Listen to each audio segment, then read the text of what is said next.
was a nice summer day. My 5-year-old son James was playing outside in the backyard of our suburban home. James has always been a quiet boy. He plays by himself mostly. He's never had many friends, but he has always had a wild imagination. I was in the kitchen feeding our dog Fido when I heard what sounded like James talking to someone in the backyard. I'm not sure who it was he could be talking to.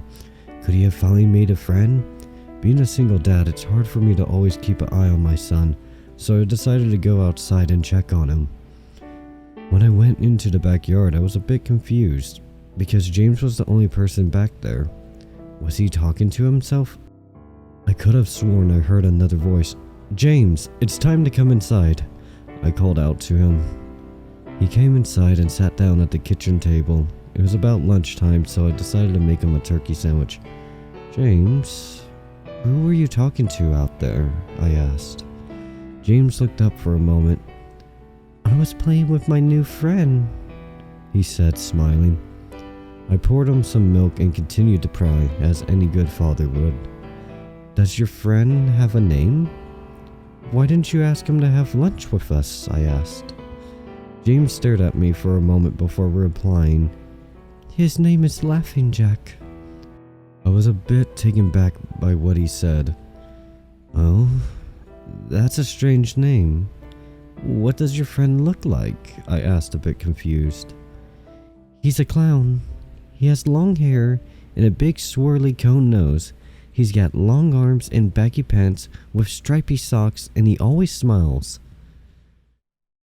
I realized my son was talking about imaginary friend. I suppose it's normal for kids his age to have imaginary friends, especially when he has no real kids to play with. It's probably just a phase. The rest of the day went by as per usual. It was starting to get late, so I put James to bed. I tucked him in and gave him a kiss, and made sure to turn on his nightlight before I closed the door. I was pretty tired myself, so I decided to go to bed not long after. I had an awful nightmare. It was dark. I was in some kind of rundown amusement park. I was scared, running through an endless field of empty tents, broken down rides, and abandoned game huts. The whole place had a horrible look to it. Everything was black and white. The prized stuffed animals all hung from nooses in the game huts, all with sick grins stitched onto their faces. It felt like the whole park was looking at me, even though there wasn't another living thing in sight. Then suddenly, I began to hear music play. The sound of Pop Goes the Weasel being played on a squeeze box echoed through the park. It was hypnotizing. I followed its tune to the circus tent almost in a trance, unable to stop my legs from moving forward. It was pitch black. The only light came from a single spotlight shining on the center of the big top. As I walked towards the light, the music slowed down. I found myself singing along, unable to stop. All around the mulberry bush, the monkey chased the weasel. The monkey thought it was all in fun. The music stopped right before its climax, and suddenly the light shot on. The intensity of the light was practically blinding. All I could see was a small dark silhouette shuffle towards me. Then another one appeared, and another, and another. There were dozens of them, all coming towards me. I couldn't move, my legs were frozen. All I could do was watch as the haunting figures drew nearer. As they got closer, I could see they were children. As I looked at each one, I noticed they were all horribly disfigured and mutilated. Some had cuts all over their body. Others were severely burnt. Others were missing limbs and even eyes. The children enveloped me, clawing at my flesh, dragging me to the ground and tearing inside me. As the children tore me apart and I faded away, all I could hear was laughter. Horrible, awful, evil laughter. I woke up the next morning in a cold sweat. After taking a few deep breaths, I looked over and saw that a few of James' action figures were positioned facing me on top of my nightstand. I sighed. James had probably woken up early and put these here. I gathered up the toys and made my way to James' room. However, when I opened the door, James was sound asleep. I just shrugged and placed the toys back into his toy box and headed out to the living room. A little while later, James woke up and I made him his breakfast. He was quiet and seemed a bit groggy. Perhaps he didn't sleep well either. I decided to ask him about the toys. James, honey, did you put the toys in Daddy's room this morning? His eyes shot up at me for a moment, then quickly glanced back down at his cereal. LaughingJack did it. I rolled my eyes and responded, well, you tell LaughingJack to keep the toys in your room. James nodded and finished up his breakfast, then decided to go play out in the backyard. I went to relax in the living room. I must have dozed off because I woke up a couple hours later. Shit, I need to check on James. I was a bit worried. It had been over 2 hours and I haven't checked on him. I stepped out into the backyard, but James wasn't there anymore. I was getting nervous, so I called out to him, James! James, where are you? Just then, I heard a giggle come from the front yard. I rushed through the gate around to the front of the house. James was sitting on the sidewalk. I breathed a sigh of relief and walked over to him. James, how many times have I told you to stay in the backyard? James, what are you eating? James looked up at me, then reached into his pocket and pulled out a handful of hard candies in all colors. This made me very nervous. James, who gave you that candy? James just stared at me, not speaking. James, please, tell Daddy where you got that candy. James hung his head down and said, LaughingJack gave it to me. My heart sunk. I kneeled down to look him in the eye. James, I've had enough of this damn LaughingJack thing. He is not real. Now this is a very serious situation and I need to know who gave you this candy. I could see my son's eyes tear up. But, Dad, LaughingJack did give me the candy. I closed my eyes and took a deep breath. James has never lied to me, but what he's telling me is impossible. I made him spit out the candy, and I throw the rest away. James appears to be fine. Maybe I'm just overreacting? After all, he could have just gotten it from Tom and Linda from next door, or Mr. Walker down the street. Either way, I'm going to have to keep a closer eye on James.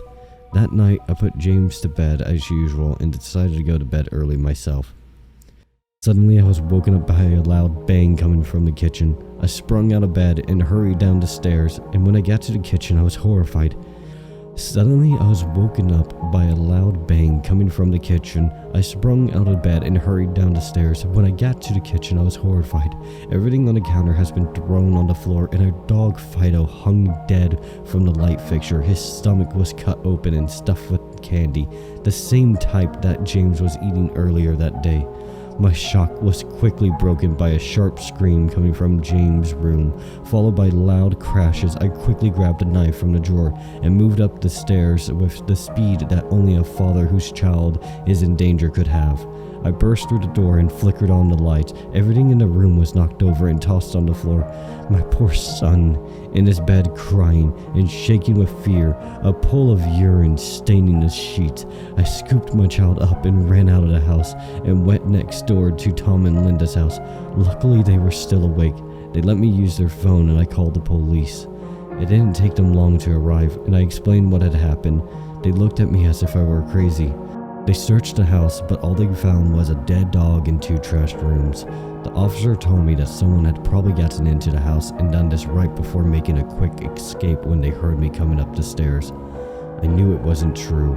All the doors were locked and none of the windows were open. Whatever was in my house didn't come from outside. The next day, James stayed inside. I didn't want him to leave my sight. I went into the garage and found his old baby monitor and set it up in his room. If anything comes into it tonight, I was going to be able to hear it. I went to the kitchen and grabbed the largest knife from the drawer and put it on my nightstand. Imaginary friend or not, I'm not letting anything hurt my little boy. Soon enough, night came. I put James to bed and he was afraid, but I promised him that I wasn't going to let anything happen to him. I tucked him in, gave him a kiss, and turned on the nightlight. Before closing the door, I whispered to him, "Good night, James. I love you." I tried to stay up as long as I could, but after a few hours I felt myself drifting off. My baby would be safe for the night, and I needed to sleep. Just as I lay my head on the pillow, I heard a soft noise come from the baby monitor. I had put it on my nightstand. At first it sounded like interference, like the kind a radio would make. Then it turned into a soft moan. Was James asleep? Then I heard it, the laugh from my nightmare, that horrible laugh. I sprung up from the bed, grabbed a knife from under my pillow. I rushed over to James' room and creaked the door open. I tried the light switch, but it wouldn't come on. I took a step in, and I could feel the warm, thick liquid on my feet. Suddenly, James' nightlight came on, and I could see the absolute horror that laid in front of me. James' body was nailed up on the wall, the nails piercing through his hands and feet. His chest was cut wide open, and his organs hung down to the floor. His eyes and tongue had been removed along with most of his teeth. I was disgusted. I could hardly believe this was my baby boy. Then I heard it again, the soft, desperate moan. James was still alive.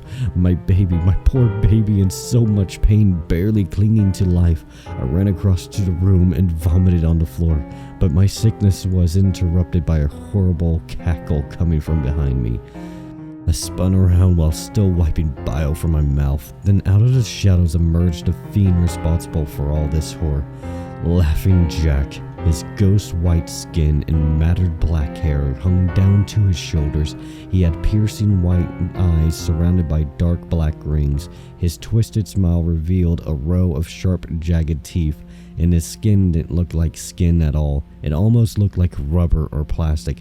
He wore a patchy black and white clown outfit with striped sleeves and socks. His body itself was grotesque, his long arms hanging down past his waist, and the way he was posed made him look almost boneless, like a rag doll. He let out a sickening laugh as if to let me know he was pleased with my reaction to his work. He then turned around slowly in front of James and began to laugh even more at the horrific sight he had laid out. That was enough to shake me from my terror, and I snapped, "Get away from him, you bastard!" I rushed at the monster, raising the knife above my head and stabbed down at him, but as soon as the knife touched him, he disappeared in a cloud of black smoke. The knife passed right through and pierced James' still beating heart, splashing the warm blood on my face. No, what have I done? My baby. I killed my baby. I immediately fell to my knees. I could hear sirens in the distance growing louder. My boy, my sweet baby boy. I promised that he would protect you, but I failed. I'm sorry, James. I'm so sorry. Police soon arrived to find me in front of my son, still wielding the blade covered in my baby's blood. The trial was short. Insanity. I was placed in the Ferropolis house for the criminally insane, where I've been for the past 2 months. It's not so bad here. The only reason I'm awake now is because someone is playing Pop Goes the Weasel outside my window. I'll go talk to the orderlies about it in the morning.